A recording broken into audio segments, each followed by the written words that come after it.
Good day, ladies and gentlemen, and welcome to the Daktronics Fiscal Year 2021 Second Quarter Earnings Results Conference Call. As a reminder, this conference is being recorded today, Wednesday, December 2nd, 2020, and is available on the company's website at www.daktronics.com. At this time, all participants are on a listen-only mode. After the speaker's presentation, there will be a question-and-answer session. To ask a question during the session, you will need to press star and then one on your telephone. If you require any further assistance, please press star and then zero. I would now like to turn the conference over to Ms. Sheila Anderson, Chief Financial Officer for Daktronics, for some introductory remarks. Please go ahead, Sheila. Thank you. Good morning, everyone. Thank you for participating in our second quarter earnings conference call. I would like to review our disclosure cautioning investors and participants that in addition to statements of historical facts, we will be discussing forward-looking statements reflecting our expectations and plans about our future financial performance and future business opportunities. All forward-looking statements involve risks and uncertainties which may be out of our control and may cause actual results to differ materially. Such risks include changes in economic conditions, changes in the competitive and market landscape, including impacts of global trade discussions and policies, the impacts of governmental laws, regulations, and orders, including those resulting from pandemics, disruptions to our business caused by geopolitical events, military action, work stoppages, natural disasters, or international health emergencies such as the COVID-19 pandemic, management of growth, timing and magnitude of future contracts, fluctuations of margins, the introduction of new products and technology, and other important risk factors as noted and detailed in our 10-K and 10-Q SEC filings. With that, let me highlight some of the financials. As a reminder, fiscal 2020 was a 53-week year and fiscal 2021 is a 52-week year. The extra week of fiscal 2020 fell within the first quarter, resulting in the 6 months ended being 27 weeks versus the FY21 of 26 weeks. Sales, orders, and all areas of operating expenses were impacted with that additional week in the 6-month comparisons. In the near term, the COVID-19 pandemic has caused various changes in our customers' core businesses, impacting their investments in audiovisual systems. For example, businesses which rely on revenues from out-of-home advertising or who are reliant on customer foot traffic to drive sales have been adversely impacted by our stay-at-home orders or quarantine orders. This has delayed their discretionary spending, capital spending in many cases.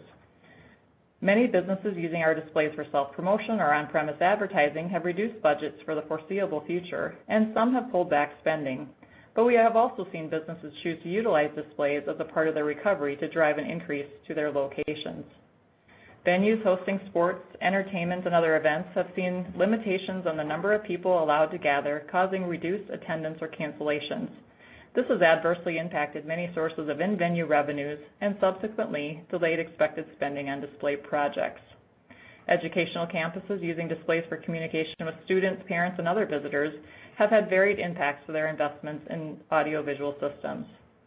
Some customers in the mass transit and airport segments of our transportation business are expected to delay spending as a result of the limited use of the infrastructure and the impact on their financial stability during this COVID-19 pandemic. And in the long term, roadway projects may be impacted by reduced tax revenues. That potential impact will increase as the duration and reduction of infrastructure usage continues. We expect the COVID-19 pandemic to continue to have an adverse impact on our revenue and our results of operations, the amount and duration of which we are currently unable to predict. I highlight these trends as the COVID-19 pandemic impact have been the primary cause of the changes in our order bookings and sales declines for the quarter and for the year. For the second quarter, overall orders decreased 10.2% as compared to last year's second quarter and decreased 23.9% as compared to the first 6 months of fiscal 2020. While the contraction due to the pandemic caused the decline in orders, we have had customers place multi-million-dollar orders for live event venues, transportation signage, and out-of-home advertising in both of our domestic and international business units during this recent quarter. Our on-premise display business remains strong and is comparable to last year. Sales for the second quarter of fiscal 2021 decreased 27.2% as compared to the second quarter of fiscal 2020 and decreased 23.7% as compared to the first 6 months of fiscal 2020. Net sales decreased in all business units for the same reason, causing order booking declines, and due to the varied timing and the related conversion to sales based on our customer needs and our ability to install solutions. Gross profit for the quarter as a percent of net sales was 26.2% as compared to last year's 22.9%, and gross profit for the year was 25.5% as compared to 24.1% in fiscal 20. The improved gross profit rates were the result of lower warranty costs and a change in the mix of higher profit service agreement sales in fiscal 21 as compared to fiscal 20. In addition, during last year's second quarter of fiscal 2020, we experienced additional project delivery costs and higher tariff-related expenses, decreasing the gross profit rates in that period. Our warranty as a percent of sales decreased to 6.6% for the quarter as compared to 2.2% in the second quarter of fiscal 2020, and decreased to 1.4% as compared to 2.2% for the 6 months ended of fiscal 2020. Operating expenses for the second quarter of fiscal 21 were $26.7 million compared to $35.3 million, or a decrease of 24.4%. On a year-to-date basis, operating expenses were $52.9 million compared to last year's $73.2 million, or a decrease of 27.7%. These declines are attributed to our focus on managing our expenses to expected order volumes as a result of the economic downturn caused by COVID-19. We conducted a reduction in force in both first and second quarters to align the size of our team to anticipated order levels. Operating expense declines were attributed to lower personnel costs offset by severance costs, lower travel and entertainment activities, and lowered marketing and convention events, along with that focus on reducing spending in all areas. We also reduced our planned investments in our IT and product development areas. Our teams have come together to do a great job at serving our customers while reducing capacity and costs. The provision for income taxes during our interim reporting periods is calculated by applying an estimate of the annual effective rate to the ordinary income or loss for the reporting period, adjusted for discrete items. Due to various factors, including our estimate of annual income and operating in multiple state and foreign jurisdictions, our effective tax rate is subject to fluctuation. The effective tax rate for second quarter of 21 was 41.1% as compared to a benefit of 63.8% a year earlier, and on a year-to-date basis, we recorded an effective tax rate of 26.2% as compared to a benefit of 14.6%. The change in the effective tax rates are primarily driven by a decrease in tax credits and other permanent differences as a percent of estimated current fiscal year pre-tax income. Our cash and marketable securities position was $74.4 million at the end of the quarter. We generated $40 million of cash from operations, correlating with the focus on customer collections, decreasing inventory levels, lowering personnel and operating expense outflows as we managed our operations through this COVID uncertain times. We reduced capital spending and have suspended our dividend and share repurchase programs also during this time. We used $5.8 million for investments in capital for new production system capabilities, building improvements, and information system infrastructure, and used $14.3 million in product development. Capital expenditures for fiscal year 21 are expected to be $10 million.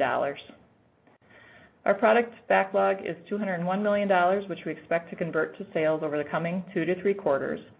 We expect our third quarter of fiscal 21 to be lower than last year's third quarter due to the COVID-19 uncertainty, but of course sales could change pending project bookings and customer schedule changes. Our third quarter has historically been a lower quarter for sales due to seasonality in our business and holiday breaks.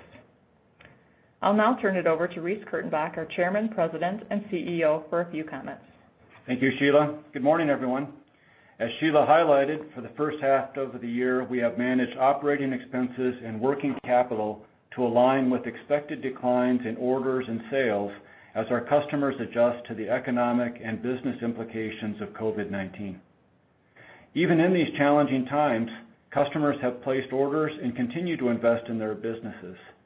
And we are hearing promising news on different vaccines and treatments that we believe will improve conditions for all over the coming months. We also believe the underlying trends are still strong and investments in AV systems will continue over the long term.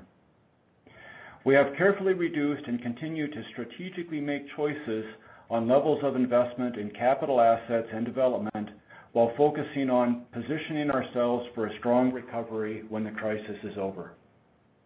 Our sales teams have continued to engage our customers, often virtually, across new and existing markets through this time. We also have continued to invest in systems to improve our customers' overall experience and interactions with us. Customers choose Daktronics for new and leading technologies, our broad range of solutions, the reliability of our products, and our commitment to serve them over the lifetime of their system. We are focusing on developing and releasing innovative solutions and services tailored to different applications for both existing and new markets. We do remain positive regarding the overall long-term outlook of the business and growth in the industry as the world and our customers work through and get past the pandemic's implications. But we will have greater uncertainty in the foreseeable future due to the impact of the pandemic on different customers. As the availability of treatments and vaccines increase the willingness of people to gather, many normal activities will resume, and our customer businesses will also become more normal. We believe that different types of gatherings and different businesses have different drivers and will move on their own timelines, creating variation in a return to what normal looks like. With that said, for fiscal 2022 and beyond, we continue to see positive signs and believe we have ability to grow over the long term. This belief is really because in international, our establishment of localized sales and service channels, our sales focus is on increasing market share in sport, out-of-home, spectacular, and transportation areas. Looking into the live events business, we expect to see some continued growth over the long term, with the realization that this business is lumpy, primarily consisting of larger contracts, which can be highly competitive, creating variation from year to year. We expect sustained demand for larger-sized orders due to the adoption of video and sporting applications in the high school park and rec market. In our commercial business unit, we see growth opportunities because of expansion of solutions for indoor applications, the continued replacement and new investment in the out-of-home and retail segments, and opportunities in the spectacular segment. This segment includes multi-million-dollar projects that are discretionary choices by customers, which can cause ups and downs in timings and trends. The transportation in the business in the U.S. and Canada remains strong due to continued investment in the U.S. transportation systems and stability in federal funding and increased advertising on on-premise promotional application needs in mass transit facilities. In all our markets, we have a natural replacement cycle and strive to serve our customers with their needs today as well as in the future. We're expanding our narrow pixel pitch offerings and see a receptive market for these products across our business units. We continue to foster and build out indirect sales channels. Our range of solutions and global capabilities make us the industry's most experienced digital display provider. To conclude, we enter the second half of fiscal 2021 with a strong backlog and signs of promising vaccines that can lead to stabilization in the world's economy. We continue to see some uncertainty, but generally a more positive outlook for customer willingness to purchase AV systems. We have taken actions to position ourselves for a strong but variable recovery as the crisis eases, with a greater focus on reacting to the new realities of this uncertain environment. We continue development of new solutions and new customers and are investing in development areas to further enhance our customers' experience when working with us. Over the long term, we believe the audiovisual industry fundamentals will drive growth for our business. We are focused on positioning Daktronics for long-term success while carefully managing our cost structure to reflect the near-term uncertainty in market conditions. Even though we face a challenging fiscal 2021, we intend to emerge as a stronger organization. With that, I would ask the operator to please open the line for questions. Thank you. Ladies and gentlemen, if you have a question at this time, please press the star followed by the number 1 key on your touchtone telephone. If your question has been answered or you wish to remove yourself from the queue, please press the pound key. Once again, to ask a question, please press star and then 1 now. And our first question comes from Greg Pendy from Sidoti. Your line is open. Hey guys, thanks for taking my questions. Just first, I wanted to just understand, I know we have a change in administration here, but there was some news on maybe what the plans were with the trade deal. Can you just remind us, have we anniversaried most of, I believe it was a roughly $10 million uptick due to tariffs? Is that going to be sort of neutral on a year-over-year basis at this point? We actually will see a bit of a decrease because of the decline in our inventory part orderings. We've had some forgiveness on some of the tariff implications. Those will end as well at the end of the fiscal year. So a little bit down from 20 to 21, but still with an underlying, there's still some costs that we have going forward in our view. Maybe if I would put a little more color to that is that we're not expecting right now a dramatic change in the tariff situation, an increase in new or a pullback in existing, and that's our thinking as and if you have better guidance on what the new administration would do, we're all ears for that. No, understood. And then also, you seem cautious, I think, on a lot of the segments, and I understand that the large amount of uncertainty, but just wanted to hover in maybe on sort of the outdoor billboard advertisers. It seemed like their transition, maybe a couple of the major ones, were at least looking for year-over-year growth into 2021 in terms of their digital, static to digital. Is that fair to say, or do you think that maybe the overall market will actually still be cautious? I think that what we've seen in the out-of-home advertising is that when uncertainty looms, they're one of the first to pull back, but as they see positive signs, they're one of the first back in to make investments. So we think that as a variable recovery is maybe how we think of it, that different segments will come back in different ways. We believe out-of-home will come back faster. And we've seen some out-of-home companies continue to invest during the downturn, so some variability there as well. Great. And then just one final one, if I can. You made a significant investment in micro LED. Does that does that investment help offshoot some of, I guess, the R&D spend in some of the new technologies given the partnership? We believe in the micro LED business and continue to invest in that, but we don't have a product on the market yet today that has a micro LED in it. So that is maybe not reflected in our operating side. But yes, we do believe that this will give us a stronger entry into micro LEDs in the coming quarters and fiscal years. And that it fits into our picture of our development spend and our forecast of our development spend. Got it. All right. Well, thanks a lot for taking my questions. Thanks, Greg. Thank you. And I am showing no further questions from our phone lines. I'd now like to turn the conference back over to Reese Kurtenbach for any closing remarks.